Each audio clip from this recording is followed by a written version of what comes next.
Joining us in TheInformer is research professor Greg Barton, who's the chair of Global Islamic Politics at the Alfred Deakin Institute for Citizenship and Globalisation, Deakin University. Okay, the last time you and I spoke, there was a US election about to be run. Well, it's run. We're still waiting for an outcome. Based on most of the media that's coming out of the United States, although it hasn't been officially called, the president-elect is Joe Biden. That's right, George. We're speaking a week after the election, and it's now pretty clear. But had we had this conversation a week ago, we were set up seeing 6 months of solid polls showing a really strong lead for Joe Biden, and in the end, it looked like that polling was off. It was off. The actual victory now looks pretty decisive, probably 7 million in the popular vote. And probably 5%. We still have to wait for the numbers to settle on the West Coast. Why do we keep talking about popular vote when it's an electoral college system? And it just gives the wrong impression. We kept talking about it, and the media kept using it. Hillary had more votes than Trump, and yet it doesn't matter. The electoral system is the electoral system in the US, and it works on getting the key states that have the required number of delegates. And if you get enough of those delegates, you get the presidency. Yeah, and we understand a first past the post system, so we shouldn't be so surprised. No. But I think voters like to think their individual vote counts. And even if they understand the Electoral College system, in California, your vote doesn't go nearly as far with Electoral College as it does in a smaller state. But it sort of is a rough, guide to legitimacy. And so one little snippet about this election cycle is Donald J. Trump is the first president in 128 years to have lost 2 popular votes. That really counts for something. Because you understand you can lose a popular vote, win the Electoral College, be president, but to do it twice doesn't happen very often. And to be an incumbent kicked out of office, only the third elected president in the last 100 years to have had that happen. So that counts for something. But he's also gained 8 to 10 million more, depending on who you're reading, than he did last time round. So it's not as if he lost votes. What happened? He got more active participants at the ballot box, and that's what he's been done by, not by the fact that he lost votes. Well, yeah, the mystery with Trump was that he seemed to focus obsessively on his base for reasons that looked like of his own ego, all those rallies, etc. But he got that vote. That vote from his base turning up to vote. So what he did was, a larger vote than any Republican president has ever done. But of course, the other side got even more people getting out to vote. I don't think we saw the turnout to vote factor being as big for Trump as it was. So, in a sense, playing to the base did work. It just didn't work enough for him. Almost certainly, had he handled the COVID pandemic a little differently, had his personal style been a bit different. He did say there was a vaccine coming, and it's arrived 5-6 days after he was moved out of office, or they're trying to move him out of office. Well, so what do you make of that? Pfizer playing games, or something just part of business? Well, the US government was never partnering with Pfizer, so there's no commercial relationship. If there was, we'd be sort of suspicious. And Pfizer's had some positive news that may get reversed next week.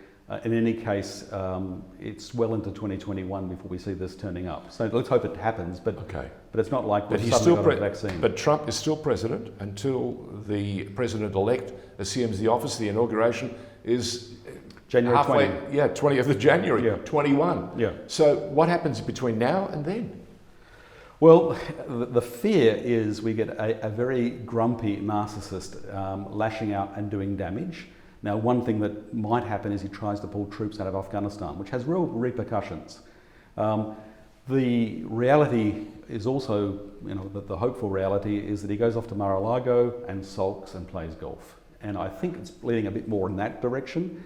The big thing is, what does the GOP do, the Republican Party? Do they get behind him and support him? Now, many of them have been up to this point because they're afraid of him. I think we're going to see a pivot where they're going to say, look, our brand is going to be even further damaged unless we find a way forward, because we've got to look to the next election cycle. We've got to look to what they should be thinking about is Georgia, where there'll be a runoff for the Senate, and the Republican Party will either retain control of the Senate or lose it. I was just going to say the Senate proved an enormous stumbling block for Obama during his much heralded presidency.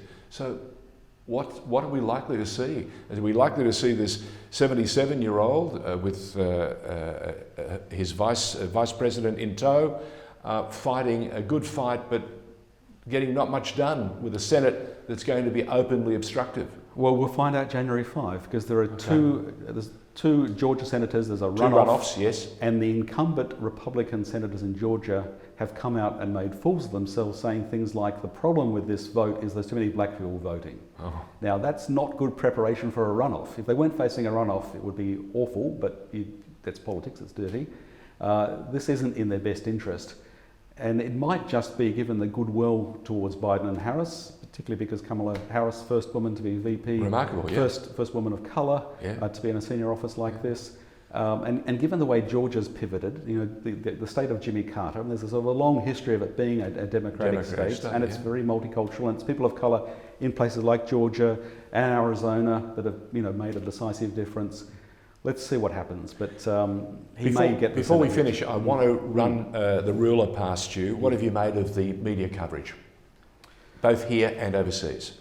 Well, it's the trouble with media coverage. You can only reflect on what you've been consuming. So, yes. You know, obviously, I've been online looking at some American cable television. I've been impressed for the most part. Mm-hmm. I've got to say, I've been particularly impressed by the way in which the mainstream television channels have backed away from Trump. And that second speech in the White House, when he talks about, you know, crazy conspiracy stuff, and they've just pulled the plug and said, look, we're sorry, but this is what he's saying is nonsense. I think that's good. I mean, CNN didn't do that, but they followed up with people, well, you know, with Anderson Cooper talking about an obese turtle lying on his back in the sun flailing. Pretty clear. And of course, because there's no electoral oversight, and each of these large stations has their own decision desk Correct. to think about the announcements they make. They don't decide the vote, but it's pretty important when CNN or even the New York Times or whatever comes out and says we've pretty clear this is what's going to be the result. So I think on the whole, against low expectations, I've been pleasantly surprised. Okay. What about Australia? What did you make of Australia's coverage of the American election? Unparalleled. I've never seen the time and the energy spent on a foreign election in my life, and I've been watching it for the better part of 40 years, been in it for the better part of 36 years, and an active player, and could not believe. We had the Trump's show, we had wall-to-wall coverage. Why? Well, because is that important? I think you could make the argument for saying it is. What America does is what America does. We're citizens of the world, yes, but at the same time we're also Australians. Yeah, George, but we're at a strange point in 2020. We've got one superpower that's been ailing and not living up to its values and principles, yep. and has been backing away from the whole sort of structure of post-World War II international order, which America made possible and pioneered and at least claimed credit for. Trump backed away from that with America First. We've got China looking more and more concerning under a leadership that is very insular, but also rather than boosting China's soft power and its relations, is very combative. This sort of wolf warrior diplomacy isn't good for China or for anyone. We've got Europe economically struggling and in real problems. We've got UK and Brexit looking just disastrous, because of course COVID is hitting them all very hard. We really need leadership, and it's not just in decisions and practical things like trade deals. It's in a sense of hope, who we can look to and who we can trust. Now, I'm not saying we put all of our trust in America or Britain or Germany or China or anyone, but we want to hope that we can work together as a global community. The big challenge facing us, we'll see it this summer with bushfires, is climate change. And the only way forward is we work on it together. China is showing leadership, but we've got other reasons to be concerned about China. So we'd want to see a strong America sort of resetting the balance. Not because America is the saviour of the world, and certainly not because we should follow them off into crazy wars, but just because we need that balance, and we need the global community pulling together. This is needed more than ever. And as we touch on that, and just before we finish, I want to run past you the terrorist attacks that happened in Vienna. Out of nowhere, notice the last couple of hours overseas, we hear reports that the police in that part of the world have arrested 30 people who are suspected to be to have played an active part in supporting the gunman, the gunman or the gunmen, we don't know. But that's not the sort of thing we want to see. A rise in that sort of attack, in terrorist attacks. The last thing we want to see. Absolutely. Look, Paris, Nice, France, yes. It's not surprising. It's terrible, but it's not surprising. But we haven't this century seen terrorist attacks in Austria, in Vienna. Correct. You have to go back to the 1980s before you find this pattern. We are seeing a pattern of lone actors, not organised cells. I mean, Vienna looked like it was an organised operation. It was just one guy, thankfully. And the response of the Austrian police was excellent. I mean, they really limited the damage. There were, it has to be said, some locals who happened to be born in Turkey, some Turkish Muslims who were Austrian, who stepped in and along with other people did some good work. So that's all very encouraging. It reminds us of the London Bridge attack, yes, for example. Absolutely. But this capacity of groups like Islamic State to inspire lone actors, and they may act alone, but they do have a community of support. So they're trying to figure that out.